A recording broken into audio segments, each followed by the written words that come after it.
வணக்கம் நம்ம நமஸ்கார் welcome to NT tax. இன்றைக்கி நம்ம என்டி டாக்ஸில் சிவா அப்படிங்கிற ஒருத்தர் சிவா கேஎஸ் அப்படிங்கிற ஒருத்தர் ஒரு கேள்வி கேட்குறார். ஞானிகளுக்கு மூலாதார சக்கரம் குண்டலினி எனர்ஜி இருந்து செயல்படாதா? அவங்க இந்த உலக பிடிப்புகளில் மூலாதார சக்கரத்துலேருந்து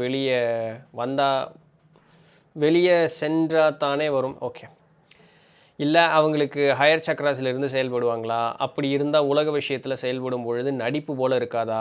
உலக சம்பந்தமான விஷயத்தில் ஈடுபட்டாலும் எப்படி அவங்க எனர்ஜியை கன்சர்வ் பண்ணிக்கிறாங்க? ரொம்ப கான்ட்ரவர்ஷியலாக இருக்கிற மாதிரி இருக்குது, ஒன்றுமே புரியல பிரதர் அப்படின்ட்டு.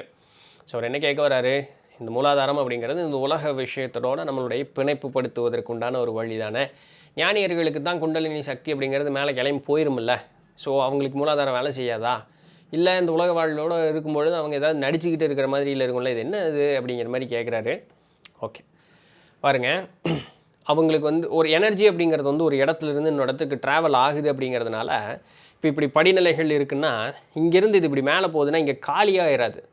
சரிங்களா? குண்டலினி சக்தி அப்படிங்கிறது இங்கேருந்து பெர்மனெண்ட்டாக இங்கே போய் உட்காந்து இந்த இடம் இது காலிப்பட்டியெல்லாம் ஆயிடாது. இங்கிருந்து அந்த எனர்ஜி அப்படியே கூடி அப்படியே மேலே வந்துக்கிட்டே இருக்குது. இது அந்த எனர்ஜி இப்படி பூரா அப்படியே நிறைஞ்சிக்கிட்டே வந்துக்கிட்டே இருக்கும். நமக்கு இப்போ ஒரு அறை இருக்குது, இந்த அறை இருக்குது சரிங்களா? நான் அங்கே அந்த மூலையில் இருக்கக்கூடிய ஒரு இதுக்கு தான் எனக்கு ஒரு வேலை இருக்குது. அந்த மூலையில் இருக்கக்கூடிய இடத்துக்கு நான் இங்கே லைட்டு போடுறேன். இப்போ அந்த மூலையில் தான் எனக்கு வேலை. ஆனால் அந்த மூலையில் மட்டும்தான் லைட் அடிக்குமா அப்படின்னு கேட்டோம்னா இல்லை. இந்த லைட் அப்படின்னு போட்டோம்னா இந்த அறை முழுக்க அது நிரப்பிடும் இல்லைங்களா? அந்த மூலையிலையும் நிரப்பும், இந்த அறையின் முழுக்க நிரப்பிடும். அது அந்த ஒளிங்கிற சக்தியினுடைய தன்மை அது இல்லைங்களா? அதே தான் அந்த குண்டலினியினுடைய தன்மையும். அது அந்த இடத்துல அப்படியே ஸ்டோர் ஹவுஸ் மாதிரி கீழே அந்த மூலாதாரத்துக்குள்ளே இருக்குது. அதை விழிப்படை வைக்கும்போது இது என்ன ஆகும்னா எல்லா இடத்தையும் நிரப்பிக்கிட்டே வரும். அவ்வளோ எனர்ஜி இருக்குது நம்ம உடம்புல, நல்லா புரிஞ்சுக்கணும். இதில் என்ன பியூட்டினா அது அண்டத்தோடு கலக்கும் பொழுது இன்னும் பூரணத்தன்மையாக இன்னும் வேகமாக வேலை செய்யும். அப்போது இருக்கக்கூடிய 6 ஆதாரங்களையும் தாண்டி சகசிராரம் வழியாக அது வெளியே போய் கனெக்ட் ஆகும்போது அந்த பூரணத்தோட அந்த ஹையர் எனர்ஜி கூட அது இதாகும்பொழுது இன்னும் பூஸ்டப் ஆகிடும், பயங்கர ரிஃபைண்ட் ஆகிடும். ஸோ எல்லா நிலைகளுமே அவர்களுக்கு ரொம்ப இலகுவாக இருக்கும். நல்லா பாருங்கள், நம்ம சின்ன வயசில் ஏதோ ஒரு சைக்கிள் ஓட்டி பழகுவோம் இல்லையா? அப்போது அதுக்கு இன்னும் 2 சக்கரம் போட்டிருப்போம், துணைக்கால் போட்டிருப்போம். நம்ம பின்ன ஒரு சக்கரத்தை எடுப்போம், கொஞ்சம் ஓட்டி பழகும்போது ஒரு சக்கரத்தை எடுப்போம். பின்ன என்ன ஆகும், இன்னொன்றையும் எடுத்துகிட்டு 2 சக்கரத்தில் நம்ம வண்டி ஓட்டுறோம் இல்லையா? இன்றைக்கி அது என்னாச்சு, மிதிவண்டி அப்படிங்கிறது மோட்டார் வாகனமாக இன்றைக்கி எப்படி மாறிச்சு. இன்றைக்கி ஃப்ளைட்டு முதல் கொண்டு ஓட்டக்கூடிய ஆட்கள் அப்படிங்கிறவங்க உண்டு இல்லைங்களா? அதே 2 சக்கரத்தில் தான் ஃப்ளைட் இறக்கி திருப்பி ஒரு சக்கரத்தை கொண்டு வந்து நடத்துகிறோம். இப்போ என்னென்னா எதுக்கு சொல்ல வரேன்னா, அந்த ஆரம்ப நிலையில் இது எல்லாம் நமக்கு ஒரு பிடிப்பாகும். இது இருக்கணும், இது இல்லாமல் முடியாது, இது வேணும் அது வேணுங்கிற இருக்கும். இது இந்த உலகப்பற்று இருக்கணும், இந்த உலகத்தோடு நம்ம நிலச்சிருக்கணும், உடம்பு வேணும், இந்த மனம் வேலை செய்கிறதுக்கு அப்போ தான் இது இருக்கும். அடுத்தது நம்மளுடைய பேர் புகழ் அந்தஸ்து வேணும், காசு பணம் வேணும், சொந்த பந்தம் எல்லாம் வேணும். நமக்கு ஏதாவது ஒன்று ஆச்சுன்னா என்ன பண்ணுறதுங்கிறது வேணும், அன்பு வேணும், பேசக்கூடிய திறமை வேணும், நல்ல ஒரு கற்பனை வளம் வேணும், தெய்வ பலம் வேணும். ஏன்னா அந்த தெய்வ பக்தி அப்படிங்கிற எண்ணம் இருந்தால் தான் தெய்வத்துக்கிட்ட ஏதாவது ஒன்று கேட்க முடியும். எல்லாமே சுயநலம் தான். இது எல்லாம் இந்த உடம்புக்குள்ளே மட்டுமே சுற்றிக்கிட்டே இருக்கும். நம்ம வெளியே போகிறத பற்றி யோசிக்கவே மாட்டோம். இந்த உடம்புக்குள்ளேயே இருக்கக்கூடிய எல்லா எனர்ஜியும் அப்படி யூஸ் பண்ணிக்கிட்டே இருப்போம். இது ஒரு கட்டத்தில் என்ன ஆகும்னா டயர்டாகும் சேரும். ஏன்னா இருக்கக்கூடிய எனர்ஜியை திரும்ப யூஸ் பண்ணிக்கிட்டே இருக்கும். ஆனால் அந்த மூலாதாரத்தில் இருக்கிற சக்தி நம்ம டச்சே பண்ணுறதே இல்லை. குண்டலினின்னு சொல்லக்கூடிய டச்சே பண்ணுறதே இல்லை. பெரியவர்கள் என்ன பண்ணுறாங்க, அதை டச் பண்ணி நம்ம மேலே கொண்டு போகும்பொழுது என்ன ஆகும்னா இந்த எல்லா உணர்வுகளும் வேலை செய்யும். இப்போ எல்லா உணர்வுகளும் வேலை செய்ய ஆரம்பிக்கும் பொழுது அவங்களும் இந்த போல் இருக்கக்கூடிய நிலைகளை தாண்டியிருப்பாங்க. நாம் என்ன நினைக்கிறோமோ அது போல் இருக்கக்கூடியது அவர்களும் தாண்டியிருப்பாங்க.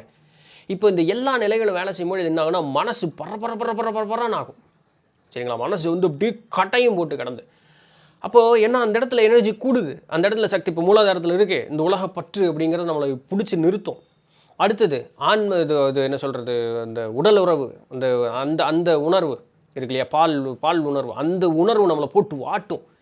அடுத்தது நம்மளை பெருமை பேசிக்கிறதுக்கு உண்டானது, எல்லாத்தையும் நம்மளிடம் ஈர்க்கக்கூடிய அந்த ஒரு விஷயங்கள் இது எல்லாமே வாட்டும். இது கூட என்ன ஆகுனா அது நல்ல மூர்க்கத்தனமாக தியானத்தில் இருக்கக்கூடியவங்க இங்கேருந்தே அவர்களுக்கு சித்து நிலைகள் வாய்க்க ஆரம்பிக்கும்.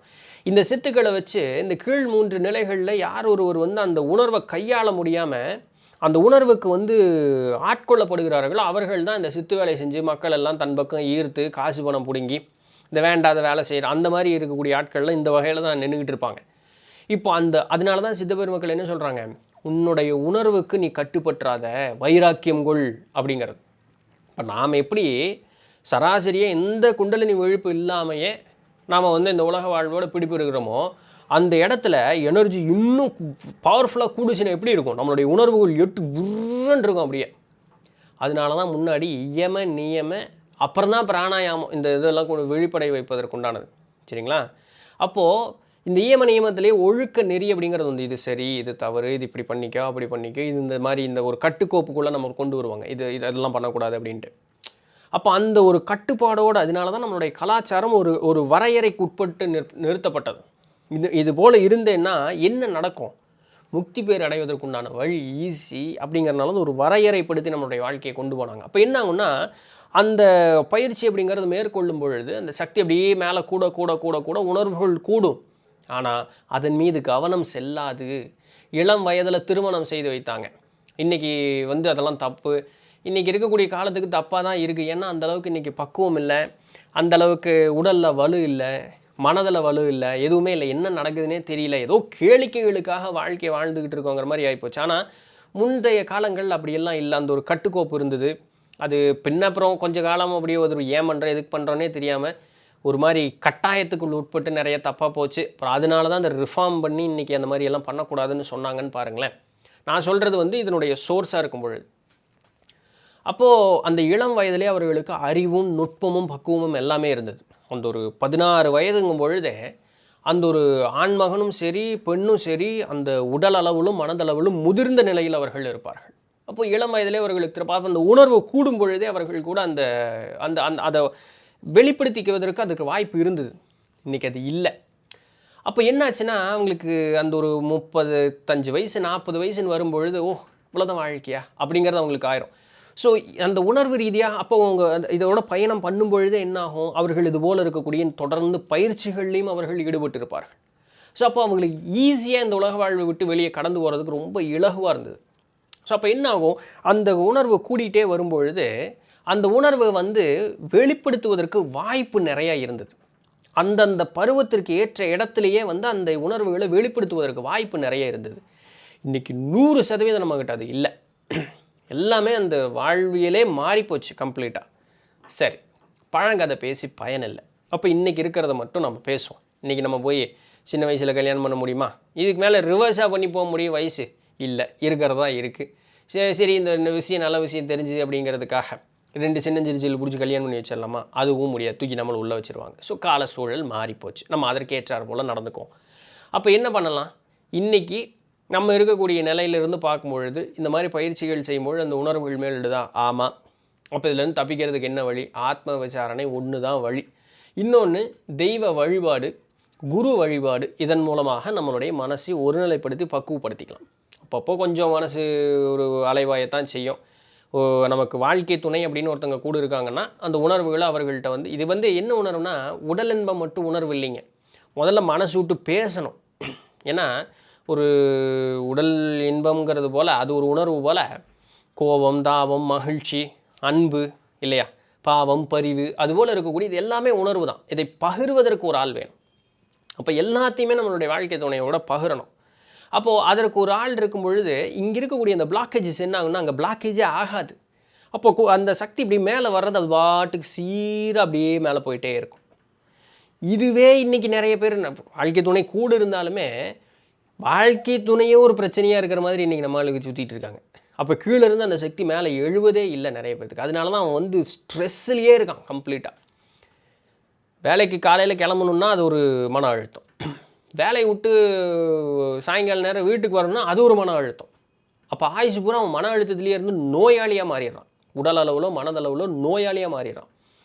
இதிலிருந்து நம்ம மீண்டு வெளியே வராத வரைக்கும் எந்த ஒரு முன்னேற்றம் அப்படிங்கிறத நம்மகிட்ட காண முடியாது அப்படிங்கிறத புரிஞ்சுக்கங்க. நான் நல்லா தாங்க நடந்துக்கிறேன், அவங்க எப்படி நடந்துக்கிட்டால் என்ன? வாழ்க்கை துணை தாங்க நான் எதிர்பார்க்குறேங்க. அப்போ உன் பிரச்சனை என்னென்னா உன்னோட எதிர்பார்ப்பு தான்.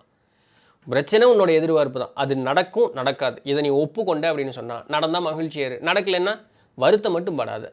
நடக்கும்போது சந்தோஷமாக இருந்தேன், நடக்கலைன்னு விட்டுட்டு கடந்து போயிடும். அங்கே மகிழ்ச்சியும் வேண்டாம், துக்கமும் வேண்டாம், கடந்து போயிடும். அடுத்து நல்லா நடக்கும்போது நம்ம இது பண்ணிக்கலான்னு போயிட்டே இருக்க வேண்டியது தான். இது என்ன பண்ணுன்னா நம்மளுடைய முன்னேற்றத்திற்கு அது வழிவகுக்கும். உங்களுடைய முன்னேற்றம் உங்களுக்கு முக்கியமா? இல்ல அது நடக்கல, ஏன் நடக்கல? நடக்க வைக்கிறதுக்கு வழி பார்க்குறேன். இது உங்களுக்கு தேவையா? தேவை அவரவரை பொறுத்தது. நான் ஆப்ஷன் தான் சொல்லிக்கிட்டு இருக்கேன். எந்த ஆப்ஷன் வேணாலும் நீங்க சூஸ் பண்ணிக்கலாம். அப்ப என்ன ஆகும்னா, வாழ்க்கை வந்து அனுபவங்களாக பார்த்து கடப்பவர்களுக்கு என்ன ஆகும்னா, இந்த மாரி இருக்கக்கூடிய அந்த உணர்வு ரீதியாக நம்மளுடைய உடலுக்குள்ள தேங்கக்கூடிய அந்த ஒரு சக்திங்கிறது நீங்கிட்டே இருக்கும். அப்ப என்ன பண்ணும், அது அப்படியே கூடிட்டே வர வர வர வர அதிலிருந்து அந்த ஒன்ஸ் உணர்ந்துட்டோம்னா அதிலிருந்து வெளிய வந்துரும். அதற்கப்புறம் அந்த உணர்வு நம்மளை காயப்படுத்தாது. ஞானியர்கள் வந்து அந்த ஒரு காமத்தின் மீது அவர்களுக்கு ஈடுபாடு இருப்பதில்லை. அதற்காக அவர்களுக்கு அந்த சுவாதிஷ்டானமோ இல்லை மணிபூர்வமோ வேலை செய்யாதுன்னு நினைக்கிறீங்களா? செய்யும். ஆனால் அந்த உணர்வை கையாள தெரிந்த காரணத்தினால அது அவர்களுக்கு தேவையில்லைங்கிற ஒரு இடத்துக்கு போயிடுவாங்க. தேவையில்லைங்கும் பொழுதும் அது எனக்கு தேவையில்லைங்கிற மனோநிலை அவர்களுக்கு இருக்காது. ஏன்னா தேவையில்லைன்னு சொன்னால் நீங்கள் அங்கே அந்த இடத்துல எனர்ஜி பிளாக் பண்ணுறீங்க. அவங்க பாட்டு கேஷுவலாக இருப்பாங்க. எனர்ஜி ஃப்ளோ அது பாட்டுக்கு போயிட்டே இருக்கும். பைப்பில் தண்ணி அடிச்சுக்கிட்டு இருக்கோம் இல்லையா? பைப் இப்படி அமுத்திட்டீங்கன்னு வச்சுங்களேன், போதும்ப்பா அப்படின்னு சொல்லி இப்படி பிடிச்சிட்டிங்கன்னு வச்சுங்களேன், தண்ணி அங்கே பிளாக் ஆகி நின்றும். அப்புறம் பின்னாடி மோட்ரு பிச்சுக்கும். சரிங்களா? விட்டுறணும். உங்களுக்கு வேண்டான்னா அங்கே நேரடியாக போய் சுவிட்ச் ஆஃப் பண்ணிட்டீங்கன்னா வேலை முடிஞ்சு. இப்போ சுவிட்ச் ஆஃப் பண்ணுறது என்ன பண்ணுறது? ஒன்றா சாகணும், இல்லை முக்தி அடையணும். 2 தான் வழி. ஸோ இது 2ல் நீங்கள் எதை வேணாலும் சூஸ் பண்ணிக்கலாம். இப்போ ஞானியர்கள் வந்து ஃபேக்காக அவங்களுடைய லைஃப்பெல்லாம் வாழல. அவங்க ரொம்ப கேஷுவலாக இருப்பாங்க. தன்னை எந்த ஒரு விளக்கத்திற்கும் உட்படுத்திக்க மாட்டாங்க அவங்க. அவங்க நடிக்கிறதும் கிடையாது. அவங்க நேர்மையாக வாழ்கிறதும் கிடையாது. அவர்கள் அவர்களின் போல் இருக்கிறார்கள். அதை விளக்கி எப்படி சொல்ல முடியும்? அதுங்க அங்கே ஃபேக்கே கிடையாது. அவங்க கேஷுவலாக இருக்காங்க. என்ன நடக்குதோ நடப்பதற்கு அவர்கள் அந்த இடத்திற்கு எந்த மாதிரி அவங்க நல்லபடியாக ஒரு ரியாக்ஷன் கொடுக்கணுமோ அதை கொடுப்பாங்க. கொடுத்துட்டு கடந்து போயிட்டே இருப்பாங்க. அதை வந்து மனதளவில் இறுக்கி பிடிச்சிக்க மாட்டாங்க. ஸோ அவங்க தான் ப்ராப்பரான லைஃப் வாழ்ந்துட்டு இருக்காங்கன்னு அர்த்தம். இது அப்போ ஞானியர்கள்ங்கிறவங்க காடு மலை போனவங்களோ இல்லை ஊட்ட விட்டுட்டு போனவங்களோ அப்படியும் செல்லலாம். ஊரோடு இருந்தும் நம்மளுடைய வாழ்க்கையை வாழலாம். குடும்பத்தோடு இருந்தும் நம்மளுடைய வாழ்க்கையை வாழலாம். 2 பக்கத்துலையுமே நம்மளால் ஞான நிலை அப்படிங்கிறத அடைய முடியும். முடியாதுன்னெலாம் எதுவுமே கிடையாது. ஸோ எப்படி ஹேண்டில் பண்ணுறோங்கிறது தான். அப்போது அந்த சக்தி அப்படிங்கிறது முழுமையாக கூடி வேலை செஞ்சிட்ருக்கும். எல்லா நிலைகளும் அவர்களுக்கு பூரணமாக வேலை செய்யும். ஆனால் அதுக்கு அந்த இடத்துக்கு அவங்க அதை கவனப்பட்டுக்கிறதில்ல. அவங்க அப்படி இருப்பாங்க, அவ்வளோதான். ஸோ அவர்களுக்கு எல்லா சித்துக்களும் வாய்க்கப்பெறும். ஆனால் அதை பற்றி ஒரு பொருட்டாக எடுத்துக்க மாட்டாங்க. அவங்க அப்படி கேஷுவலாக இருப்பாங்க, அவ்வளோதான். ஸோ அதனால தான் யோக வசிஷ்டமில் வசிஷ்டர் என்ன சொல்கிறார், ஒரு ஜீவன் முக்தனானவன் தான் எதையும் நாடி செல்லவும் மாட்டான். தன்னிடம் வருவதை அவன் வேண்டான்னு சொல்ல மாட்டான். அவன் பாட்டுக்கு இருப்பான், அவ்வளோதான். அதுதான் ஒரு ஜீவன் முக்தனுடைய ஒரு நிலை. ஞானியர்கள் அனைவருமே இந்த நிலையில் இருக்கக்கூடியவர்கள் தான். சரிங்களா? நான் சொல்ல வந்தது புரிஞ்சுதான். ஸோ ஞானியர்கள் ஃபேக்கெல்லாம் பண்ணுறதில்ல. அவங்க ரியலிஸ்டிக்காகவும் வாழ்கிறதில்ல. அவங்க பாட்டுக்கு இருக்காங்க, அவ்வளோதான். சரிங்களா? அவங்க இருக்காங்க, அவ்வளோ மட்டும்தான். அப்படி தான் சொல்ல முடியும், வேறு என்ன சொல்ல. ஏதாவது ஒன்று சொன்னால் அப்புறம் ஒரு விளக்கத்துக்குள்ளே வந்து நின்றோம். அந்த மாதிரி விளக்கத்திற்கு உட்பட்டவர்கள் ஞானியர்கள் அல்ல அப்படிங்கிறத நம்ம புரிஞ்சுக்கணும். ரைட்? எஸ். ஸோ இதுதான் இன்றைக்கி உண்டான பதில். பிடிச்சிருந்துருக்கும், இல்லை புரிஞ்சிருக்கும், இன்ஃபர்மேட்டிவாக இருந்திருக்கும் நம்புகிறேன். நாளைக்கு வேறு ஏதாவது ஒரு கேள்வி இருந்ததுன்னா அதற்குண்டான சுவாரஸ்யமான பதிலையும் சந்திப்போம். அதுவரையும் தொடர்ந்து இணைந்திருங்கள். நான் உங்கள் இடத்துல தண்டபாணி. நன்றி.